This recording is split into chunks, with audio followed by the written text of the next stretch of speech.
Hello friends, जय श्री कृष्णा। चलिए जानते हैं, बर्बरीक महाभारत के एक महान योद्धा थे। वे घटोत्कच और अहिल्यावती नाग माता के सबसे बड़े पुत्र थे। उनके अन्य भाई अंजन, पर्व और मेघवर्ण का भी उल्लेख महाभारत में दिया गया। बर्बरीक को उनकी मां ने यह सिखाया था कि हमेशा हारने वाले की तरफ से लड़ना, और वे इसी सिद्धांत पर लड़ते भी रहे। बर्बरीक को कुछ ऐसी सिद्धियां प्राप्त थी जिनके बल से पल झपकते ही महाभारत के युद्ध में भाग लेने वाले समस्त वीरों को मार सकते थे। जब वे युद्ध में सहायता देने आए तब इनकी शक्तियों का परिचय प्राप्त हुआ। श्री कृष्ण ने अपनी कूटनीति से इन्हें रणचंडी को बलि चढ़ा दिया। महाभारत युद्ध की समाप्ति तक युद्ध देखने की इनकी कामना श्री कृष्ण के वरदान से पूर्ण हुई, और इनका कटा सिर अंत तक युद्ध देखता रहा और वीर गर्जना करता रहा। बाल्यकाल से ही वे बहुत वीर और महान योद्धा थे। उन्होंने अपनी माता के कहने पर युद्ध कला भगवान श्री कृष्ण ने सीखी और उनके परीक्षण में वह अजय योद्धा बन गए। माँ आदिशक्ति की तपस्या कर उन्होंने असीमित शक्तियाँ को भी अर्जित कर लिया। तत्पश्चात अपने गुरु श्री कृष्ण की आज्ञा से उन्होंने कई वर्षों तक महादेव की घोर तपस्या की। उसके बाद भगवान शिव से उन्हें 3 अभेद वर्ण प्राप्त हुए और 3 बाणधारी का प्रसिद्ध नाम प्राप्त हुआ। साथ ही अग्निदेव ने उनसे प्रसन्न होकर उन्हें अपना दिव्य धनुष प्राप्त दिया।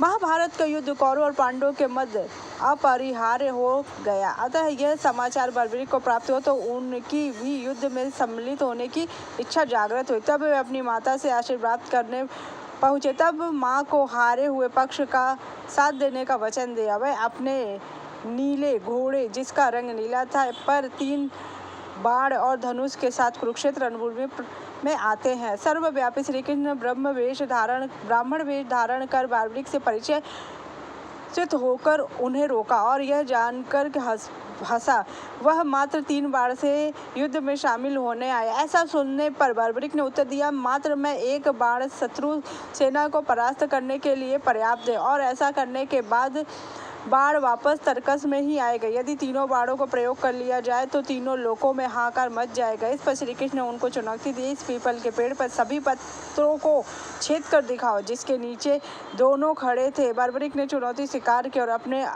अतुर्ण से 1 बाण निकाला। ईश्वर स्मरण कर बाण को पेड़ के पत्तों पर छोड़ दिया। परिणाम में उनके पक्ष में ही होगा। ब्राह्मण वेश में श्री कृष्ण ने बालक से दान की अभिलाषा व्यक्त की। इस पर बर्बरीक ने उन्हें वचन दिया कि अगर वो उनकी अभिलाषा पूर्ण करने में समर्थ होगा तो अवश्य करेगा। श्री कृष्ण ने उनसे उनका शीश दान में मांगा। बालक बर्बरीक क्षण भर के लिए चकरा गया, परंतु उसने अपने वचन की दृढ़ता जताई। बालक बर्बरीक ने ब्राह्मण से अपने वास्तविक रूप से अवगत कराने की प्रार्थना की। श्री कृष्ण के बारे में सुनकर बालक ने उनके विराट रूप के दर्शन की अभिलाषा व्यक्त की। श्री कृष्ण ने उन्हें अपना विराट स्वरूप दिखाया।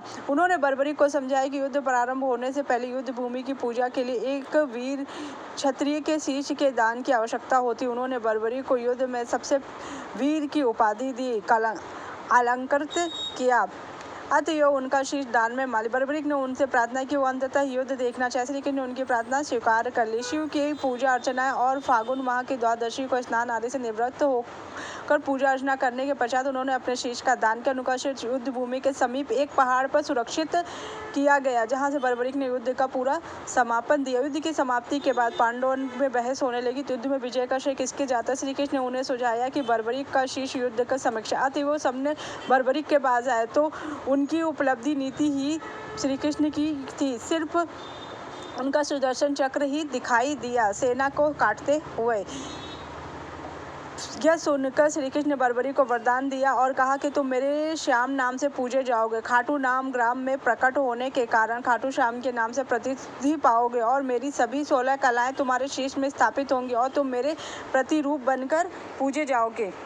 बर्बरीक ने कर्ण के ऊपर 3 बाण इसलिए चलाए क्योंकि वह देखना चाहते थे कि क्या कर्ण के कवच और कुंडल में इतनी शक्ति है कि उनके दिव्य बाणों को रोक सके। बर्बरीक के पास 3 अमोघ बाण थे जिनसे वह पूरे युद्ध का परिणाम बदल सकते। बर्बरीक ने अपनी माता से वादा किया था कि वह महाभारत युद्ध में कमजोर पक्ष का साथ देंगे। जब बर्बरीक रणभूमि में पहुंचे तो उन्होंने देखा कि पांडवों की स्थिति कमजोर है और इसीलिए उन्होंने कर्ण पर अपने 3 बाण चलाए। बर्बरीक यह जानते थे कि क्या कर्ण के कवच और कुंडल में इतनी शक्ति है कि वह उनके 3 बाणों को रोक सके। बर्बरीक के 3 बाणों में इतनी शक्ति थी कि वह किसी भी अस्त्र को नष्ट कर सकते थे। वह बर्बरीक ने अपने 3 बाणों के से कर्ण कवच और कुंडल पर चलाए, जो भगवान श्री कृष्ण ने उन्हें रोका और बर्बरीक से शीश का दान करने के लिए बर्बरीक ने अपना शीश भगवान श्री कृष्ण को सजा ही दे दिया।